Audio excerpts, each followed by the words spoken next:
Hello दोस्तों, blog to master. मेरा नाम है विवान। अभी हमने ब्लॉग स्टार्ट किया है ऊपर से। मैं छत का नज़ारा दिखाऊंगा। कैसे देखो गाइस, ये मैं छत का नज़ारा है। और लाइक सब्सक्राइब कर देना गाइस। मेरा बड़ा भाई है, इसके भी यूट्यूब चैनल है। और गाइस, आपको पार्ट 2 मैंने डाला नहीं है। पार्ट 1 से स्टार्ट करते हैं मेरी गाड़ी से। बस हमने गाड़ी में क्या मॉडिफिकेशन करवा, क्या क्या नहीं। बस हमने सबसे पहले हम उसमें नहीं सुधे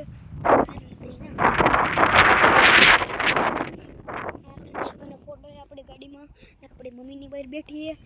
એને અમે નાતા કાઈ નહીં મિત્રો પછી કયો મિત્રો ટાણે નોરતા આવે કે નોરતા કોને કોને સાયકલ લેવાની હે મને જરા કોમેન્ટ કરજો ને આપણે સાયકલ નું હોય તે નાના મિત્રો જો જાય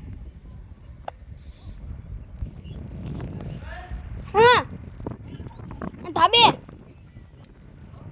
આવું બોલાવે આપણે જાય નીચે હવે બાકીનું બધું